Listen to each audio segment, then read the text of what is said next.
The Roz and Mocha Show. KiSS 92.5. Wow, wow, dude, how are you, man? What's going on, man? I'm great. What brings you to Toronto?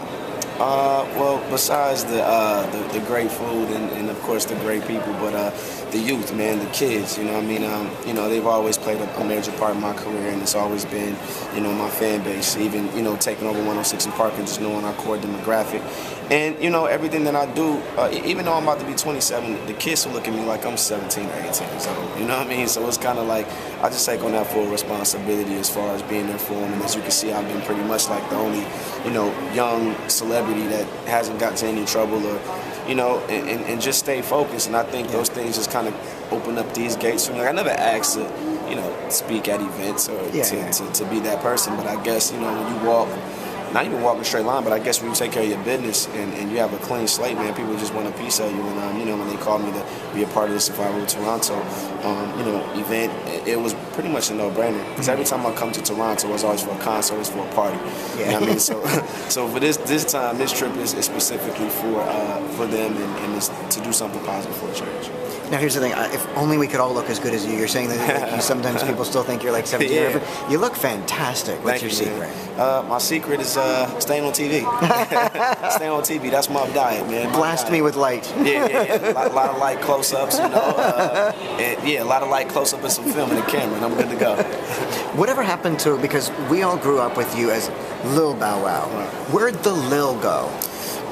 You get older, you know what I mean? You get older. That's where the Lil went. For me, it really wasn't necessarily me saying I'm grown now. Me dropping the Little was pretty much like because that's what people call me. Everybody just called me Bow Wow. Even when I was, 13, 14, 15, it was always Bow Wow. The crowd, they chanted my name. They never chanted, "We want Little Bow Wow." They always chanted, "We want Bow Wow, Bow Wow." So I was like, yo, why do I have the LIL if they never use it? Like, the only people that use it used to be like reporters or interviewers or people of that nature. But as far as my fans, they never called me Little Bow Wow. It was always Bow Wow.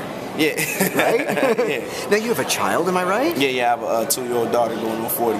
So what's going to happen when the little girl grows? Is your child supposed to call you Bow Wow? Is that the household rule? Nah, Dad. She's Lil. Yeah, she's Lil Bow. But me, I'm Papa Bow now. So definitely, just Dad is cool. She doesn't have to call me Bow or Bow Wow or anything. But I think she's ready for the limelight already, man. One of the biggest shows on television is that Catfish show on MTV. Yeah. What's this I'm reading? There was some guy pretending to be you, and then you met the guy. Yeah, you're close. Actually, it was a girl.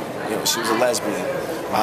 Lesbian, and she actually, come to find out, when I brought her on to my show, I never knew this, but she was a big fan of mine, so that's why she, pretended to be me. It was more of an honorary type of thing. Mm-hmm. And when I heard about it, I just thought it was just silly until I watched the episode and I realized what was going on. And the other girl, she was a very, very, very big fan of mine, and she really thought that she was going to be with me. The person sent her $10,000. The lesbian sent her $10,000, so she really thought it was me.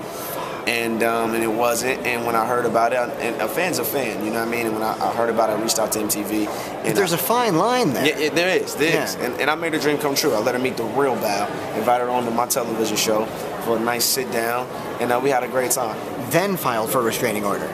Actually, I started following her on Instagram. Oh, nice. She asked me to follow her on Instagram, and she went through so much to meet me, going through MTV, going through a Catfish situation. I felt like it was only right that I followed her, so I kept that promise. One of your biggest friends growing up, I guess, has been Chris Brown. Right. Do you still keep in touch? I mean, do you worry for him a lot? He just arrested this weekend. Yeah. What do you say to him? How do you guys communicate? Yeah.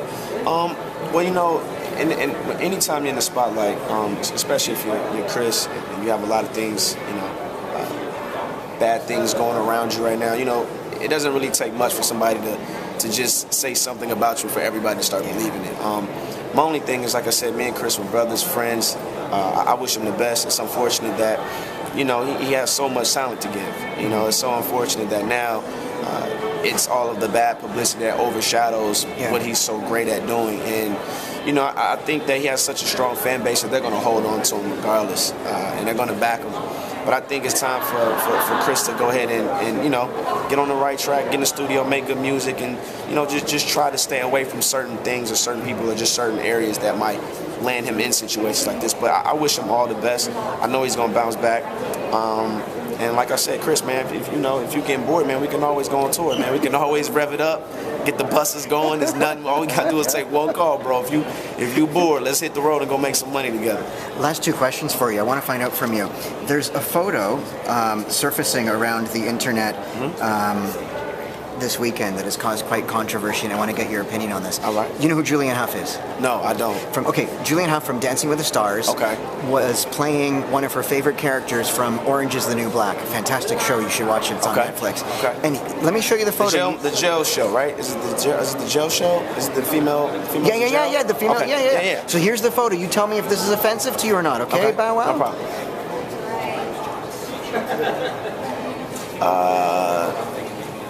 For me, I don't really take it offensive. I mean, I look at it like it's Halloween season. Was this around Halloween? Yeah, well, this was her Halloween costume. Oh, yeah, there's nothing wrong with that. Yeah, I mean, it's Halloween. I mean, it's people that... Look, Jermaine Dupri is my like a father figure to me. And he dressed up as Hugh Hefner one time, and he painted himself white and, wrinkled the skin and had the girls with him with the Playboy bunnies, and no one took that out of context. So, I look at it like it's cool. It's all the fun. If anything, she's a fan of the show. That might be her favorite character. Why not? So do you think people get offended just because they can now tweet that they're offended just so people hear them? Do you think people get offended for the wrong reasons? Yeah, because we live in a open social era now where everybody has their say-so and wants to put their 2 cents into everything, and now we have the freedom to really do it now because of social media.